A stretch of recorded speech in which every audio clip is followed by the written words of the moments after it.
The Langston estate glittered like royalty had carved it into the hills by hand.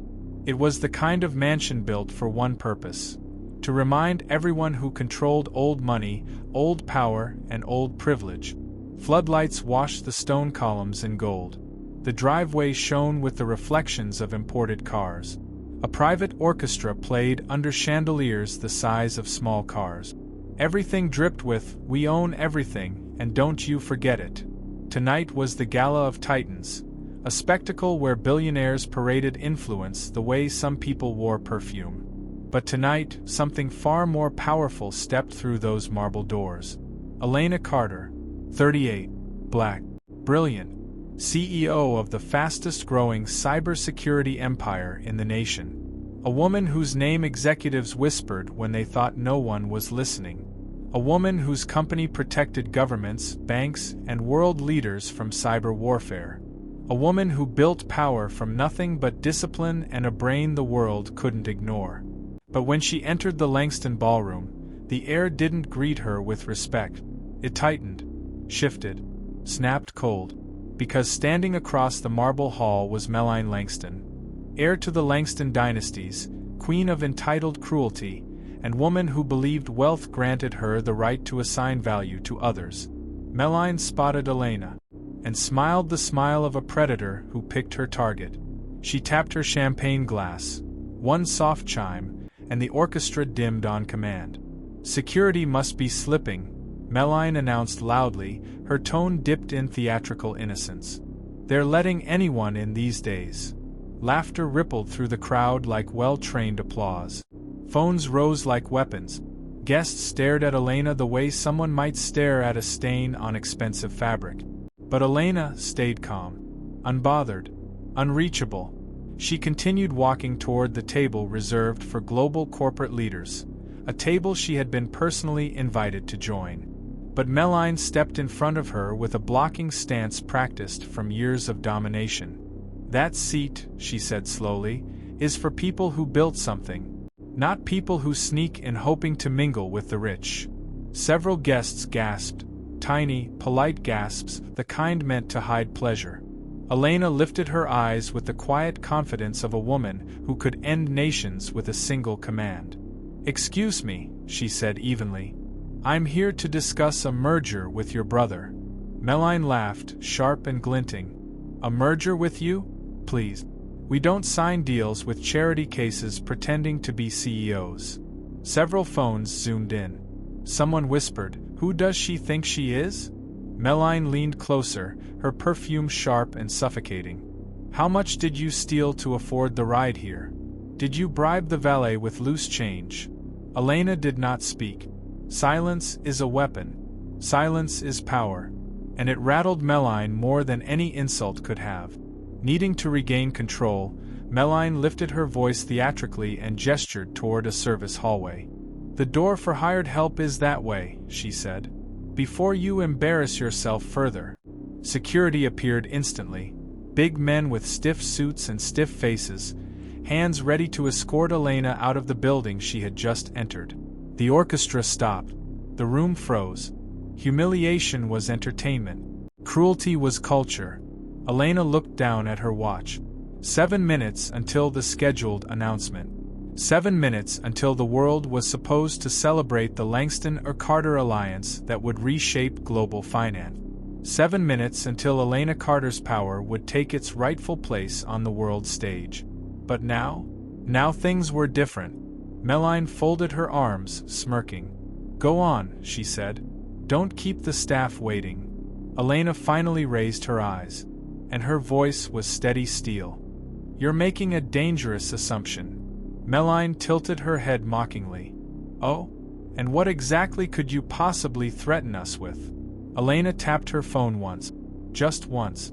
The massive LED screens behind the stage flickered, then glowed to life. Every guest turned. Every phone rose higher. Every heartbeat seemed to stop. The screens displayed financial data, flowing, expanding, updating, revealing the entire truth. Langston Group. Government Defense Tech Contract. $14.6 billion pending. Primary Systems Provider. Carter Innovations. Licensing termination control, 100%, Elena Carter. A wave of panic rippled through the ballroom like a shockwave.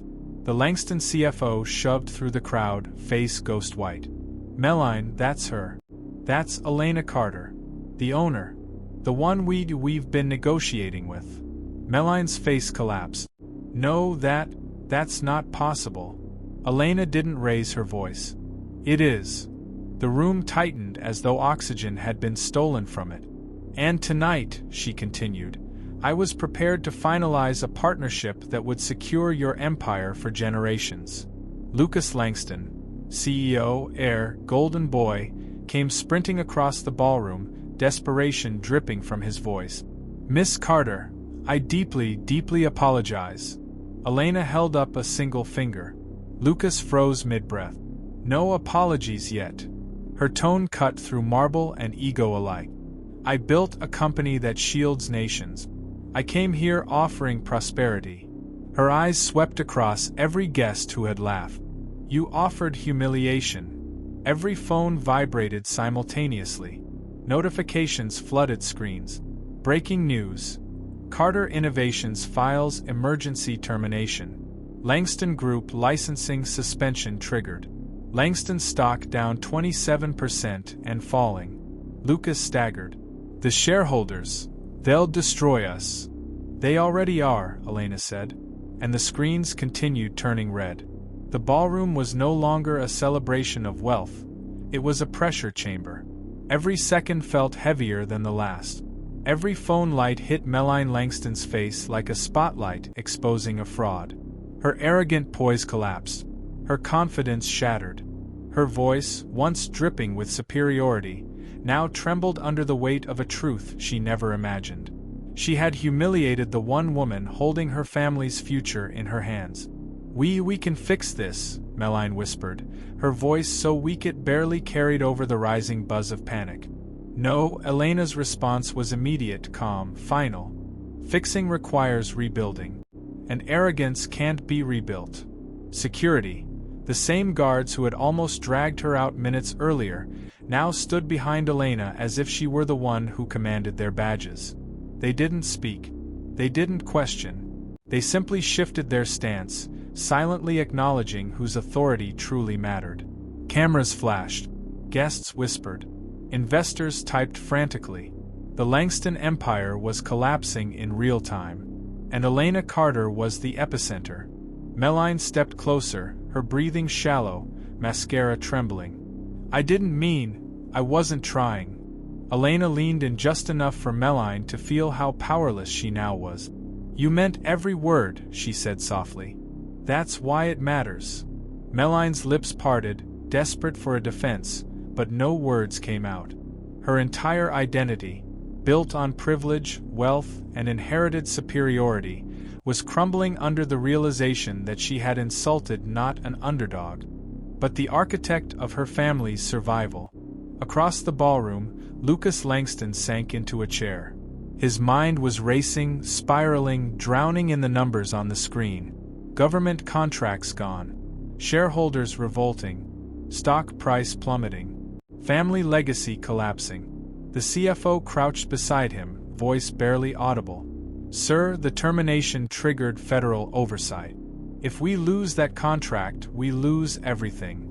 Lucas pressed his trembling hands to his face. What have we done? The room felt colder now, sharper, like the chandeliers were watching. Elena turned away from the siblings and addressed the crowd, the same crowd that had laughed, filmed, whispered about the woman who didn't belong.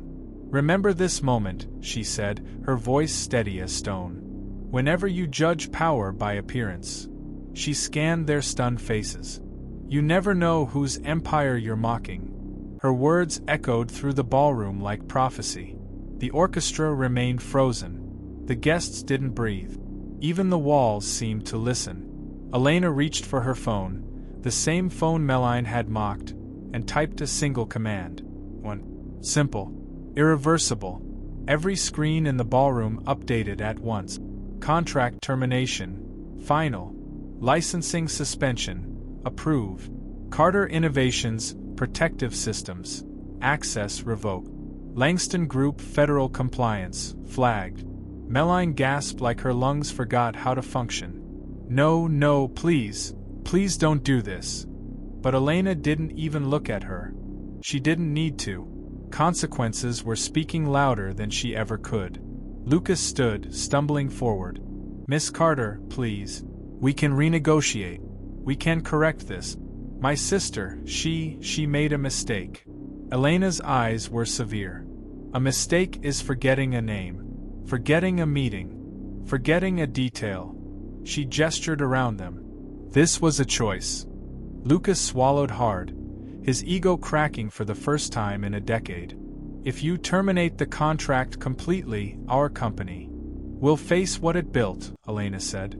A culture that rewards arrogance and punishes humility. She paused, letting that truth cut through him. You built a kingdom on entitlement. Tonight, entitlement cost you your crown. Lucas swayed like the floor beneath him shifted. Behind Elena, security waited attentively. The same men who had once moved to remove her now treated her like their true VIP. The symbolism wasn't lost on anyone. Guests lowered their phones, no longer amused, no longer entertained. They were watching a power shift so massive it felt historical. Melline, trembling, reached out as if to touch Elena's arm, to plead, to beg, to anchor herself to the woman she had mocked. But Elena stepped back, her eyes sharp. No. You don't get access to what you tried to degrade. Melline froze, her hands suspended in the air, fingers shaking. Elena's composure remained unshakable. I came here offering prosperity, she said quietly. You offered humiliation. Her gaze hardened. So now? Now you meet the cost. Melline broke, right there in front of everyone. Her knees buckled. Her mascara streaked down her face. The Langston heiress, the woman who mocked others for sport, now stood exposed in a ballroom filled with her peers. The irony was poetic. The justice was divine. The lesson was immortal. Across the room, investors were already pulling up portfolio app. Bloggers were typing headlines. Journalists were stepping forward like vultures dressed in designer suit. A story like this wasn't just news. It was history. And Elena Carter was the headline. She turned to the guard who had faced her earlier, the one who almost escorted her out for mistaken identity. His eyes now held nothing but respect. Please open the door, she said. He opened it instantly, not out of fear, but out of honor. Elena walked through the ballroom with the grace of a queen who didn't need a crown. She didn't rush. She didn't gloat. She didn't look back. Because empires that collapse behind you are not worth a final glance. As she reached the grand exit, cameras from the press lit up the night like lightning. Elena, Ms. Carter, is the merger really off? What happened between you and the Langstons? Is this the end of the Langston Empire? Elena didn't stop, didn't speak, didn't entertain the chaos for even a heartbeat, because the moment she stepped outside, the world finally recognized who the true titan was. Outside the Langston estate, camera flashes poured over Elena like a second spotlight. Reporters called her name, microphones reached for her like desperate hands, and headlines formed in real time. She ignored them all, not out of arrogance, but because Elena Carter had learned long ago that the most powerful response is sometimes silence. A waiting black car pulled up, her driver stepping out immediately. Ms. Carter, he whispered, opening the door with the reverence of someone who understood the magnitude of what had just unfolded. She entered without a word. The door shut, and suddenly, for the first time that night, the world went quiet. Only the soft purr of the engine filled the space. Elena exhaled, long and steady, finally releasing the breath she'd held from the moment she stepped into that ballroom. She leaned back against the seat, letting her shoulders relax, letting her heartbeat slow. But silence didn't mean emptiness. Silence for Elena always meant memory, and the past came back like a silent film. Elena Carter had not inherited wealth. She inherited struggle. Raised by a single mother who worked 2 jobs and slept on city buses between shifts, Elena learned early that dignity was not something you waited for, it was something you built. In school, teachers praised her brilliance but warned her not to intimidate others with big words. In college, advisors told her cybersecurity was too demanding and suggested business administration instead. Internship after internship turned her away, except one which placed her in the basement IT room, fetching coffee for boys who could barely run a firewall. But Elena never argued. She learned, watched, absorbed. Every insult sharpened her. Every dismissal strengthened her. Every barrier became blueprint.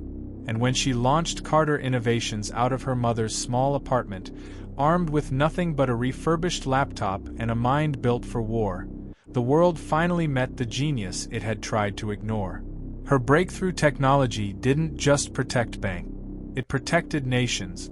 Her algorithms weren't just fast, they were untouchable. Her rise wasn't just impressive, it was historic.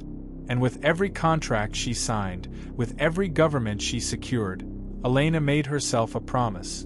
I will never let arrogance go unchallenged. I will never let power be weaponized against the powerless. And I will never forget where I came from. Which is why, as her car pulled away from the Langston estate, Elena wasn't thinking about revenge. She was thinking about the girl she once was, the girl who had been turned away, laughed at, underestimated. Tonight, she didn't fight for herself. She fought for her. Chaos had overtaken the ballroom. Investors huddled in frantic circles. Executives barked into their phones. Assistants cried. The orchestra packed up in silence. The LED screens continued flashing warnings like a siren no one could ignore. And in the center of it all, Lucas Langston was falling apart. His usually perfect hair clung to his forehead with sweat. His hands shook as he scrolled through endless crisis update. Down 41%, he whispered. No, this can't be real.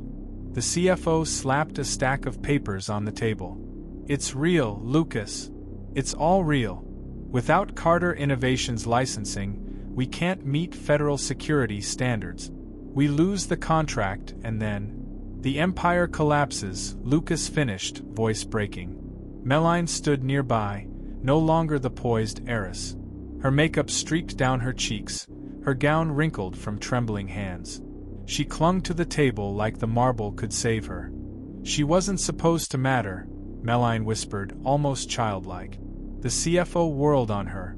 She mattered more than everyone here. Meline flinched. Lucas slammed his fist on the table. This is your fault, he shouted at his sister. You humiliated the most important partner we had, publicly. People recorded it. The board already called. They voted to remove me as CEO. Meline staggered backward like he'd hit her. No, Lucas, no, they can't. They already did, he snapped. Our empire is gone, Meline. Gone because you thought insulting a black woman would make you look powerful. Gasps rippled through the room. Meline opened her mouth, but only a broken whisper came out. I didn't know. That sentence hung in the air like a confession to a crime too big to erase. The CFO scoffed. You didn't know because you didn't care. Meline collapsed into a chair, shaking violently as the consequences of her actions closed in around her like a tightening noose. And for the first time in her life, she understood what it felt like to be powerless. Her driver glanced at her through the rearview mirror. Rough night, ma'am? Elena smiled faintly. Necessary. He hesitated. Do you ever get tired of fighting battles like this? Elena looked out the window at the city lights flashing by. Only when I forget why I started. And why did you start? She closed her eyes for a moment. Because people like the Langstons think they can decide who matters. The driver nodded slowly. But tonight, Elena said softly, the world saw the truth. She opened her eyes, and they were sharp, alive, unbroken. Power belongs to those who build it, not those who inherit it. The morning after the Gala of Titans did not begin with sunlight. It began with sirens. Reporters swarmed the Langston estate like bees drawn to the smell of ruined honey.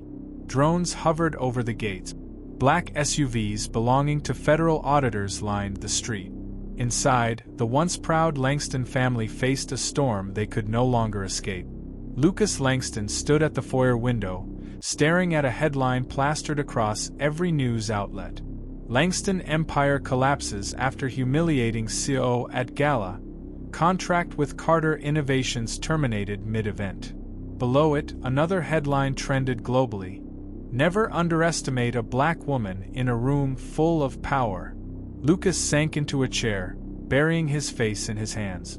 Meline, pale and hollow-eyed, paced behind him like a ghost haunting her own house. "They're saying I destroyed the company," she whispered. Lucas didn't answer. She clutched her arms tightly. "Lucas, say something." He lifted his head slowly, eyes red and defeated. "You didn't just destroy the company, Meline," his voice cracked. "You destroyed our name." A broken sob escaped her. "I didn't know who she was." "That's the problem," he snapped. "You never see value unless it looks like you." Meline's knees buckled. Her arrogance, her pride, her cruelty, none of it could shield her now. Across the room, the CFO entered with a stack of legal papers. "Federal investigators will arrive in 2 hours," he said. "They want a full audit." Lucas's head fell back in despair. "Is there anything we can do, anything at all?" The CFO shook his head grimly. "Not without Carter Innovations." He paused. "And after what your sister did last night, I doubt she'd ever take a call from us again." Meline let out a choked breath. It wasn't just embarrassment anymore. It was consequence. Real. Crushing. Irreversible. Meanwhile, across the city, Elena Carter sat in her office. Glass walls, clean light, a skyline view that stretched like a crown across the horizon. Her assistant knocked once. "Ms. Carter? You have over 80 interview requests. CNN, Forbes, Global Business Network, BBC, everyone wants your statement." Elena didn't look up from her laptop. "Decline them." "All of them?" her assistant blinked. "Yes. I don't need to explain myself. They witnessed everything." Her assistant nodded and left. Elena took a slow breath and opened a message from her mother. "Saw the news. Proud of you, baby." Elena smiled softly, the kind of smile that held years of struggle behind it. The world responds. Within hours, social media exploded. Millions of viewers replayed the moment Meline tried to have Elena remove. Millions more replayed the moment Elena took back the entire room. Tweets flooded the internet. "This is what happens when you judge power by skin instead of skill." Elena Carter just made history live. Black women don't seek revenge. They seek justice, and justice came dressed in elegance. Inspirational pages shared clip. Business analysts dissected her silence. Podcasts called her the Cyber Titan. For the first time in her life, the world wasn't just aware of her brilliance. They were in awe of it. Late that evening, Elena's board gathered in the conference room. Her chief operating officer spoke first. "There's chatter that Central Tech Industries plans to exploit the Langston collapse. They want your federal contract." Elena nodded calmly. "As expected. Should we prepare a counterattack?" he asked. "No," Elena said, closing her laptop. "Let them try." The room fell silent. Because everyone knew. Anyone who underestimated Elena Carter now did so at their own risk. 3 days after the gala, Elena received an unexpected visitor. Her assistant poked her head into the office. "Ms. Carter, Lucas Langston is here." Elena didn't look up. "Tell him I'm unavailable." Her assistant hesitated. "He didn't come to negotiate. He came alone. He looks broken." Elena placed her pen down. "Send him in." Lucas entered slowly, like a man walking into a courtroom rather than an office. His suit was wrinkled, his confidence gone, his pride shattered into pieces too small to collect. "Elena," he whispered. She glanced at him once. "Ms. Carter." He swallowed. "Ms. Carter. I came to apologize." Not for the company. Not for the merger. For my sister. For allowing a culture where someone like her felt empowered to humiliate someone like you. Elena said nothing. Lucas's voice wavered. The board removed me as CEO. Federal investigators froze our operations. Our stock may never recover. He exhaled shakily. My family is falling apart. Elena finally spoke. You came to ask for help. He nodded slowly. Yes. She folded her hands on her desk. Tell me, Lucas. Her voice was calm. When your sister humiliated me, laughed at me, tried to have me thrown out, did you stop her? He closed his eyes. No. When investors laughed, did you defend me? No. When the entire ballroom judged me by my appearance, did you step in? No. Elena leaned back in her chair. Then why should I save the empire built on silence? Lucas trembled. This isn't about business anymore. He wiped his eyes. It's about learning the cost of arrogance. Elena stood, walked to the window, watched the skyline for a long, quiet moment. Then she turned back to him. Your family's downfall wasn't caused by me, she said softly. It was caused by the belief that power makes you untouchable. Lucas's eyes filled with regret. And you're right, she added. I won't save your empire. His head dropped. But, Elena continued, I will allow you something your sister never offered me. He looked up. Dignity, she said simply. Lucas's breath hitched. Leave here with respect, Lucas. Learn from this. Rebuild something better than what collapsed. He nodded, tears falling freely. Thank you, he whispered. For what? She asked. For giving me more grace than we ever gave you. Lucas stood, bowed his head, and left the office quietly. Elena returned to her desk. Unbothered, unbroken, unmatched. Days later, Elena spoke at a global tech conference to a standing ovation. On stage, she delivered the message the world needed. Never judge someone by what you assume they lack. Judge them by what they have built. She paused, locking eyes with the audience. Power is not inherited. Power is earned. And dignity is non-negotiable. The crowd erupted. And in that moment, Elena Carter wasn't just a CEO. She was a symbol. A titan who rose not with revenge, but with righteousness. If this story hit you emotionally, if you felt that shift when power returned to the right hands, comment, power reclaimed. If that ending hit hard like this video to support more stories of dignity and justice, share this with someone who needs a reminder that silence is not weakness. Subscribe and turn on notifications for more powerful Black empowerment stories where arrogance falls and real power rises.